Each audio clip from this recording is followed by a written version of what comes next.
क्या पीआर लेने के लिए सिर्फ level of qualification he matter करती है? बिल्कुल नहीं। एक बात समझें, डिपार्टमेंट ऑफ होम अफेयर्स ने, मुझे लगता है उनको ये एहसास हो चुका कि उन्होंने जो गलती अकाउंटिंग वालों के साथ की थी अब दोबारा नहीं करना चाहते। वो गलती थी क्या? वो गलती ये थी कि उन्होंने सिर्फ ये देखा कि इन्होंने अकाउंटिंग पढ़ ली, बैचलर्स किया या मास्टर्स किया, अकाउंटिंग की स्किल असेसमेंट है, इनके बहुत ज़्यादा पॉइंट्स हैं, इनको इनविटेशन दे दो। अब उससे हुआ क्या? उससे हुआ ये कि जो एक्चुअल स्पिरिट थी स्किल माइग्रेंट्स की, वो बिल्कुल मजरूह हो गई, वीक हो गई। कैसे?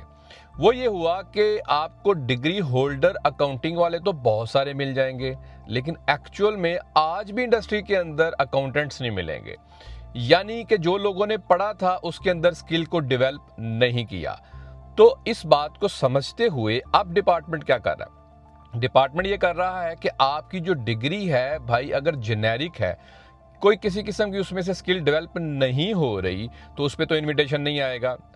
इसी तरह अगर देखा जाए तो वो ये कहते हैं कि भाई अगर आप जो पढ़ रहे हैं वो काम भी कर रहे हैं तो उसको वो ज़्यादा प्रेफर करते हैं। इसको रिवर्स इंजीनियर करते हैं। मिसाल के तौर पे एक बंदे ने एमबीए किया, अब उसकी स्किल असेसमेंट नहीं होगी। इसी तरह एक बंदे ने अकाउंटिंग कर ली, उसकी स्किल असेसमेंट तो होगी, लेकिन वो फील्ड में काम कर रहा है नहीं कर रहा, ये मैटर करता है। आज के दौर में क्या है, इनको क्या चाहिए? इनको चाहिए वो स्किल वर्कर्स, वो स्किल माइग्रेंट्स जो के फील्ड में काम कर रहे हो, उन फील्ड्स के अंदर या इंडस्ट्रीज के अंदर जिनमें एक्चुअल में इनको स्किल वर्कर्स की ज़रूरत है। यानी कि आप देखें तो कंस्ट्रक्शन रिलेटेड इंडस्ट्रीज हैं, एजुकेशन रिलेटेड है, हेल्थ रिलेटेड है। कंस्ट्रक्शन वाले को रिवर्स इंजीनियर करके देखते हैं तो आम तौर पे स्किल असेसमेंट करवाने के लिए सर्टिफिकेट 3 चाहिए। तो अगर आप कोई ऐसा बैचलर पढ़ रहे हैं या मास्टर पढ़ रहे हैं जिसकी स्किल असेसमेंट हो भी जाए और इंडस्ट्री में डिमांड नहीं है, तो भाई अगर आपका ऑब्जेक्टिव इनविटेशन लेना है तो फिर नहीं आएगा। लेकिन अगर आप रिलेटेड फील्ड में काम कर रहे हैं और जो डिमांड में है, जैसे मैंने इंडस्ट्रीज का नाम लिया, उसको रिवर्स इंजीनियर करें तो आमतौर पे सर्टिफिकेट 3 ही चाहिए होगा। तो होगा क्या कि एजुकेशन के पर्सपेक्टिव से देखें तो हाली सर्टिफिकेट 3 पढ़ने वाला विन करेगा, लेकिन ऐसा नहीं है।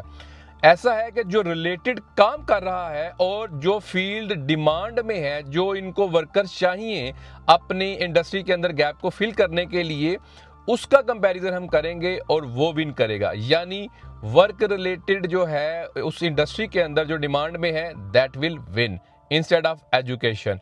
आज के दौर में प्रैक्टिकली तो भाई यही चल रहा है। Follow for more. Thank you.